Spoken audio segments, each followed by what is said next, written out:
We like to call it the Supernatural Hour. And now, our hosts. Hey, welcome to the Supernatural Hour podcast. I am your host, Ravyn. This is Emmet. And I'm Chad. We are missing a few of our folk.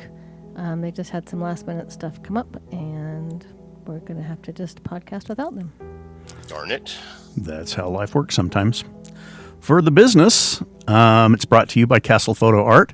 Go out to our website. You can link to his website and contact him about your photo needs. And it's super easy. I actually contacted him just today for my own photo needs.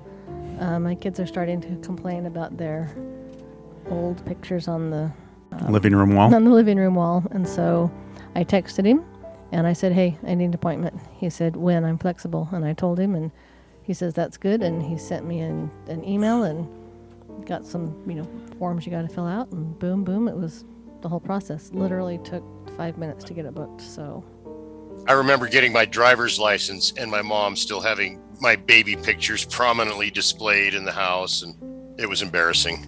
Doc's wife, if you're listening, I still need your family photo. Okay, we're good. Talk to Castle. They have a new one. They got one taken. Okay. She won't send it to. She's busy. She's got little kids at home and lots of stuff going on. But just a reminder. We just had an investigation at the Kiwanis Park at Battle Creek, and it was great. It was a good event. We're looking forward to getting back there again in the future. Yeah, and we will actually tell you more about that at a later time. Cool. Oh, I was waiting for Rogue to introduce the residentials. She is not here. So we had a residential in Payson. It was an awesome residential. It was awesome, and they've asked us not to disclose the location. But I will say that it was one of the old buildings in old downtown Main Street. And I had to miss that one, and I'm just still torqued about that. But the owner did say we could come back. So we will take you, Emmet. Cool. And it was phenomenal. So some of the things that they said were happening, they've had water problems. They've had, leaking that they can't explain why it's leaking. They've heard voices. They just had the creepy feels. What else did they say, Chad? The water one was there, and then they could kind of hear things. The owner would hear spirits yelling at her. And in this building, there's, downstairs is a business and upstairs is a living area. And they had some activity going on upstairs in the living room area. Bad dreams, shadow people, seeing shadows. Mm-hmm. They saw some shadows. Is this like an active business area or a storage area? Or It's active business. Yeah, so this like was the main floor. Yeah, so then there's a basement, and the basement is kind of interesting. There's where you go down the stairs and you can see where there's an archway where there was tunnels to go under the city, but it's been bricked over. And at this point, let me just tell you, I have just the biggest desire to get a big old sledgehammer and just bust my way through there. But I won't. And right now the basement is pretty much ripped apart from end to end, and all the walls are out. They're framing in new walls. They're getting it ready for a new tenant down there. But they've got the original foundation, and they're going to leave that original foundation The exposed. stone walls and brick walls down there exposed. Yeah. So we went in and we, chatted with the owner, and then we went downstairs. We started down there, and there was, and I guess they've had several mediums come in, as customers, and mediums have told them things that were there, and all the mediums had roughly the same information. And so they didn't tell us anything. They said, we want to see if what you get is the same as what these mediums have told us. So we went downstairs, and it was an angry young man, teenager, and he had issues. He didn't like women because his mother worked in that building, 100 plus years before, and had locked him in down there when he was a young child. And no bathroom down there, and it's dark, and it's scary, and there's bugs, and Nothing to do. nothing to do. And We've encountered several angry teenagers over time. And they don't even have to be dead. I know. Yeah, no kidding. I live with one. There just are no teenagers at peace, so that's the way it is. Teenage angst, that's what it's Yep. called, right? Okay. Anyway, go on. Yeah, so we chatted with him a little bit. We explained that the owner and the workers there, who are all women, weren't there to, be mean. They were, we told him to watch them and, listen to them, and they're going to talk to him and acknowledge him. And, not all women are like his mother. And he's going to stay. He's going to quit pestering them. We kind of set some boundaries. So if you've listened to this podcast on a regular basis, you know that I used to use flashlights. And the flashlights, I have a green lens in one and a red light in the other, and they're mag lights. And you turn them just barely, so they're just barely off. And the idea is when a spirit touches it, a spirit has enough mass to make the connection and the light comes on. And when I first started using these, I had fantastic results. But I haven't used them really regularly for probably 3 or 4 or 5 years because I have a story about the flashlight trick. If just as an aside, that is the very first experiment I ever did in the paranormal field. Actually, serious experiment was the flashlight trick, a Magnalite. You know how to exactly. You set it so it's barely on or off, and I set it on the coffee table, and I said, "Okay, if you're here, touch that light," and it went on. So of course my heart stopped, and I sat there for a few seconds, and I said, "All right, touch it again and turn it off," and it went off right on cue. So of course I grabbed that thing, turned it off, ran upstairs to my wife and said, "I'm never doing this again." And here we are. Anyway, that's amazing. It does work. It really does work. Go ahead. It really does. And I think the very first time that we investigated as WISPs was in a basement somewhere. I don't even remember what building it was, but the very first thing we did was pull out the flashlights.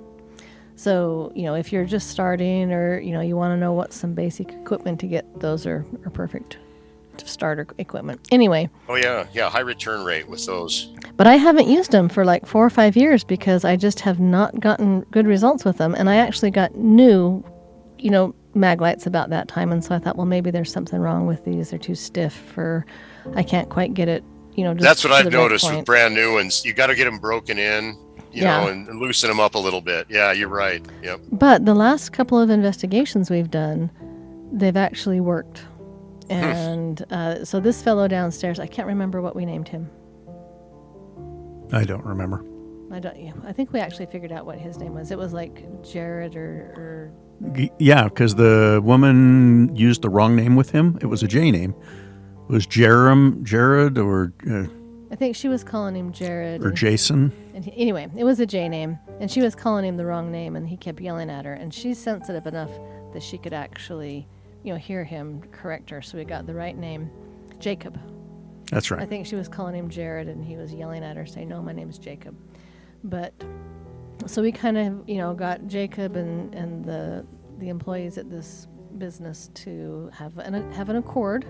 So they had an accord. And then we went upstairs.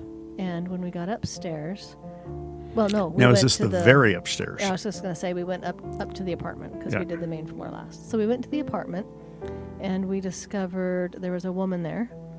And she wanted to cross, so we crossed her over.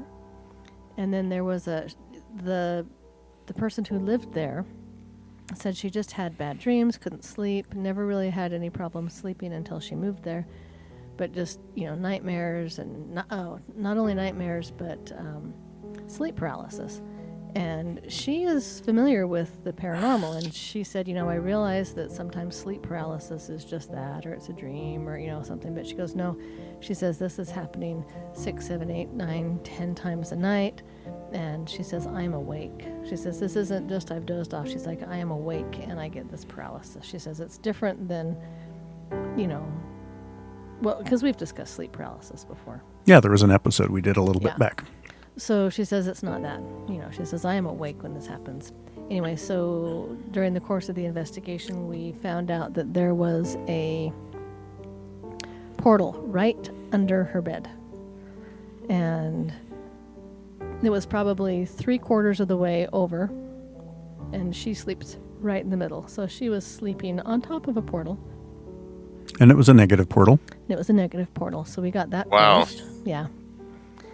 And I haven't reached out to her to see if it helped, but she hasn't said anything to me. So, no news is good news. I've just been busy. Usually I'll reach out and just see how everything's going. So then we went down to the main level. And on the main level, one of the things I forgot, but some of the people say they see a woman in white. And several people have seen her.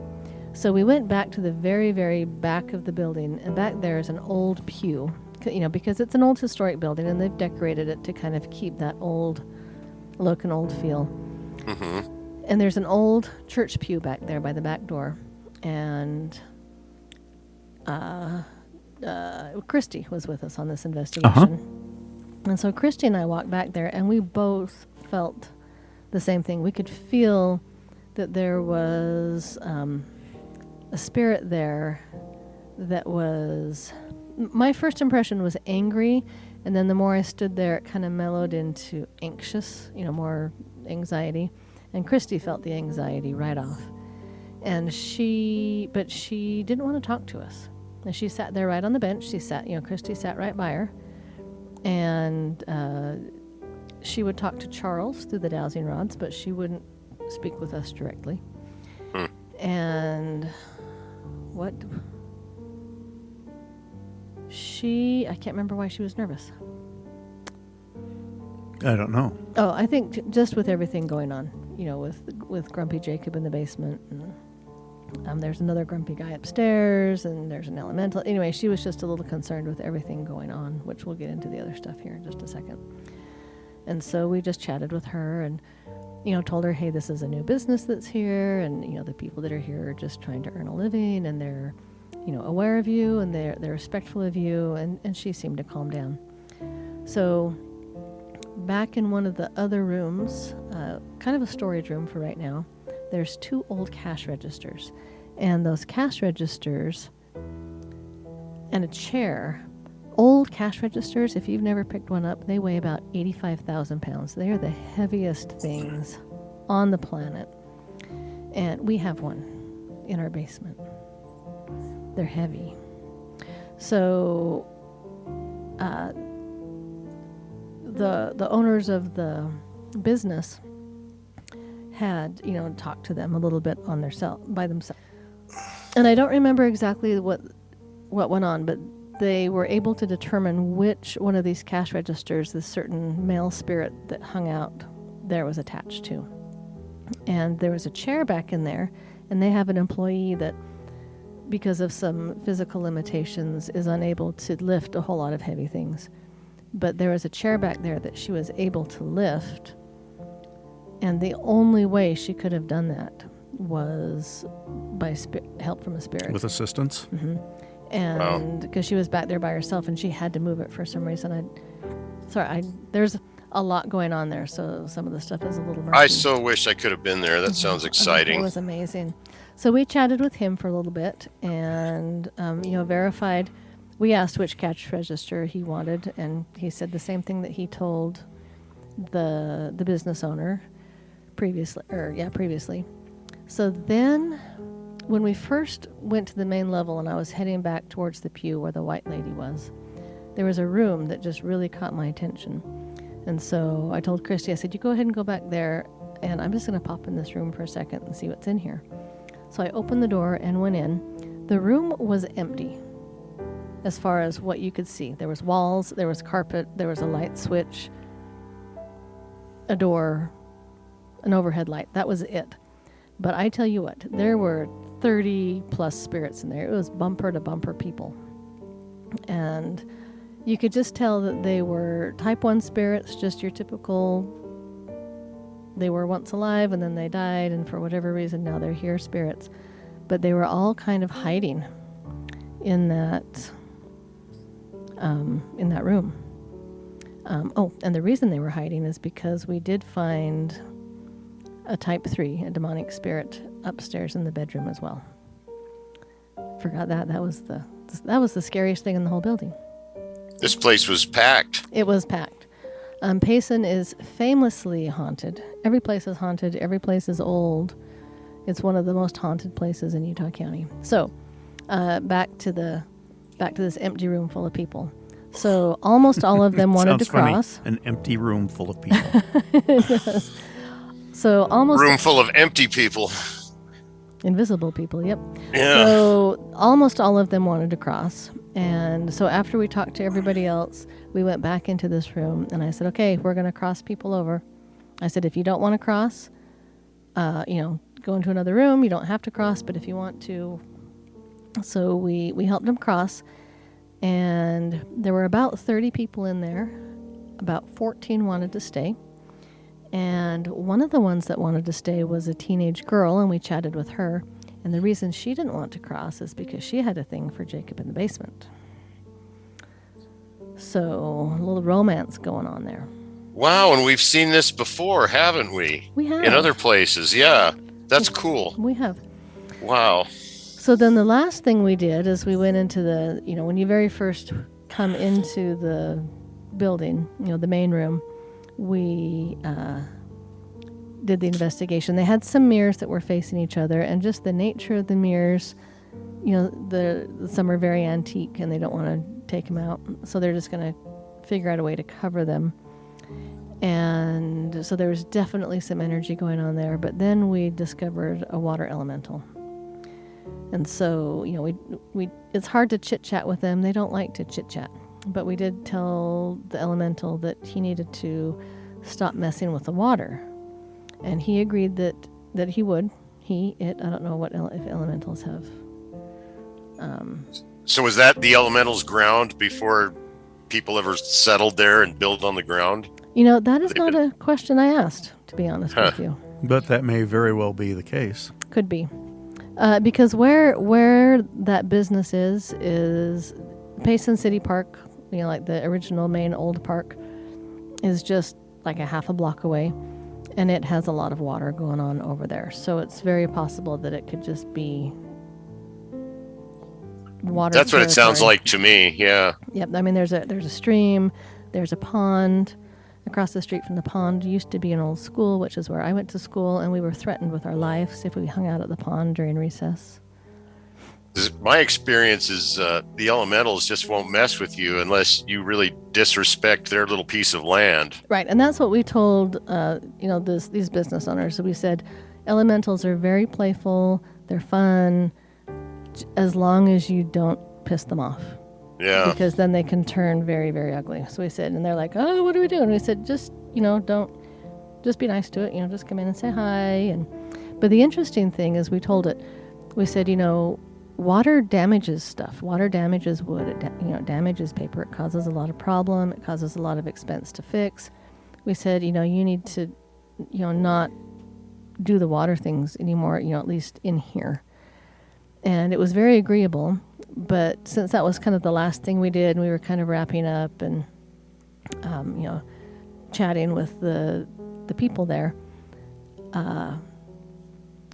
it started making one of the lights flicker. Just flicker, when we went back into the thing, and it was a chandelier that had like 8 lights in it, and only one of the 8 was flickering, and it would flicker for a while, like it's going to burn out. And you thought, these were incandescent bulbs? Incandescent bulbs in a hanging chandelier, and there was 3 or 4 hanging chandelier, and so it wasn't a problem with the connection in the chandelier. You know Right. what I mean? Right. The Yeah. other 7 bulbs were all just fine, And it hadn't. and they weren't dimming. They weren't even dimming. It was just like on or off or on or off. Right, and it hadn't done that. I mean, we stood there in that foyer and talked for probably 20 minutes before we investigated. Yeah, and it when we didn't first do got it. there, and it didn't do anything. And I mean, it then- just was, the light was just on. Right, and then some of the people were still out kind of in the front part while we were in the back part, and it didn't do that. And Yeah, I we- can't imagine how you get that kind of behavior out of an incandescent bulb. Yeah. That's wild. And then we asked them, we said, does it do that? Because you can tell it was kind of an antique chandelier and it's in an old building. And they said it's never done that before. Yeah, and they actually found these chandeliers in the basement of this building. I mean, and they put them up. So the chandeliers are older chandeliers.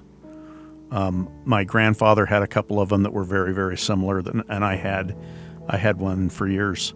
I even commented to her. I said, I've got one that looks almost like that. Yeah. I mean, a little bit different, but Were they originally like candles or kerosene that had been converted to electric? no, Or they were originally just very early electric. they were very they were electric. They were never the kerosene or the. Okay, so 20th century. Yeah. But I mean, Okay. to me, they look like, and I'm not like a professional antique dealer or anything, but if you just wanted my rough layman armchair opinion, I would have said 1920s. Yeah, 20s. Okay, 1920s. yeah, that'd be early electric. But yeah, that's cool. Like the Tiffany era. Yeah. Yeah. Wow, Anyway. cool. So yeah, she's invited us back again, so we'll definitely get more of our team in there. I will definitely be there. It's a little too small to do anything wildly public with, but no, it was good. Cool. Check out our shop at advanceparanormal.com, and you can go out and see our social media out there too, YouTube, TikTok. We're pretty excited. We're getting up there on some of those numbers. Our YouTube, we just hit our 150th subscriber to YouTube. If you haven't subscribed out on YouTube, please do so. Oh, and on YouTube, we don't know what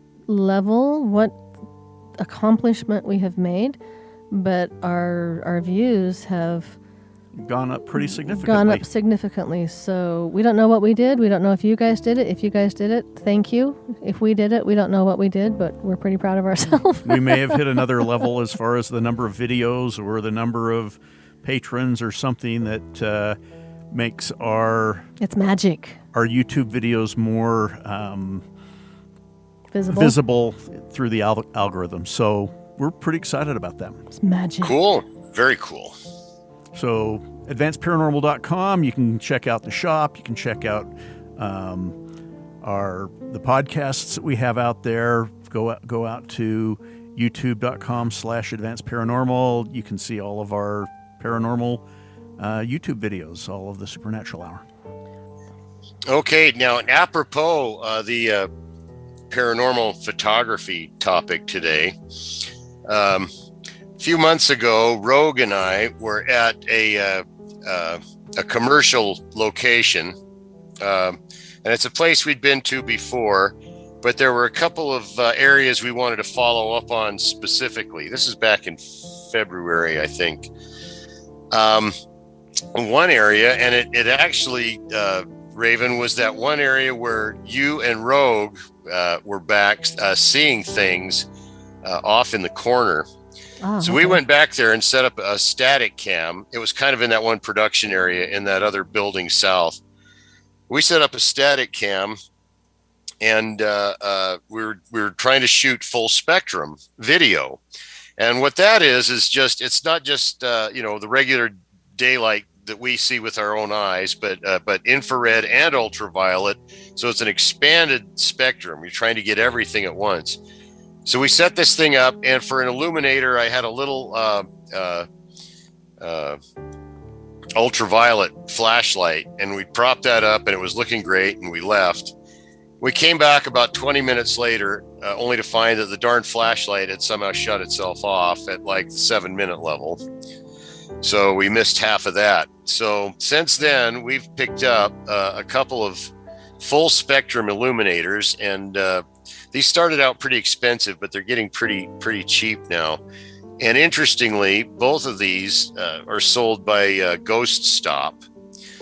The first one is the Phasm light, and it's programmable with infrared, ultraviolet, visible, and the entire spectrum. And you could get these for about $100. They even have magnet mounts or hot shoe mounts, cold shoe mounts for your camera. And since then, they've come up with one that's a little more affordable, at about a third of the price, the Phantom light, which is just simple on-off LEDs.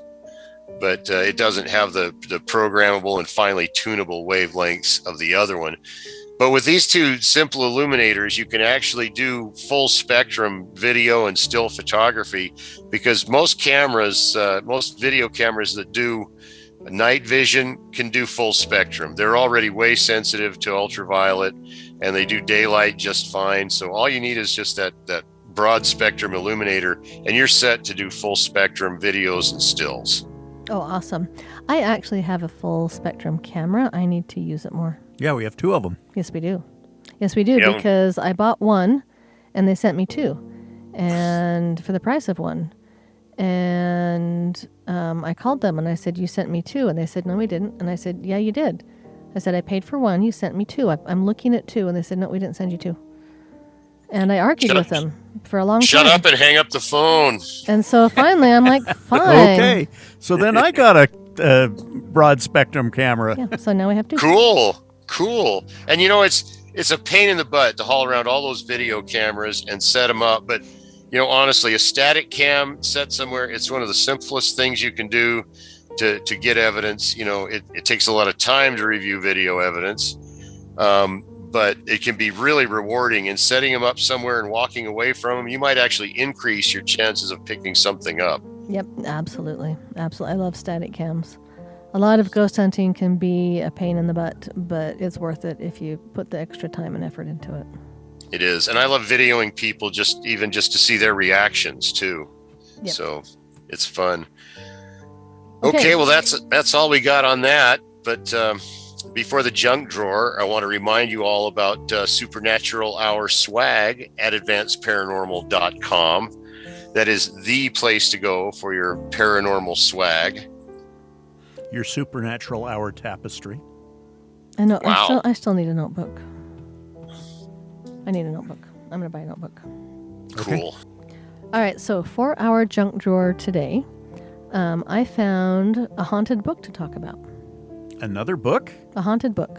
No, The book is haunted, not a book about haunted things. It's not a book about haunted things. The book itself is actually The book itself, haunted. not the story, the book. Yes. So this book is in West Virginia. There's a museum there called the National Museum of the Paranormal. And this book is a Doctor Seuss book. To be precise, it is the Foot Book. And you all know about the Foot Book. Everyone has read Dr. Seuss's The Foot Book, Yes. right? I mean, even Not Get a recently, book but report yes. on it once. Yeah. well, yeah. And if you haven't read it, you've read it to your kids, or you've heard your kids read it. This is a quintessential childhood book in America. It's got simple words. Most American kids practice their reading with the Foot Book, right? So your question is, okay. So Emmet has a book called Let's Summon Demons. It's an adult coloring book. Not that kind of adult coloring book. Probably a haunted one. Probably. Do Anyway, do you want demons? That's how you're going to get demons. yeah. Okay. But I'm just kidding. West Virginia, All right. the museum. So, so the family that last owned it before it went to the museum said that every time they read this book, they could hear children's voices. The way they put it was whispering in the dark. So I'm assuming they would read this as a bedtime story, and in the hallway or something, they could hear children's voices whispering. And, hearing whispering here and there, it could be someone outside or maybe someone, in another room. But they said they only heard these voices when they were reading this book.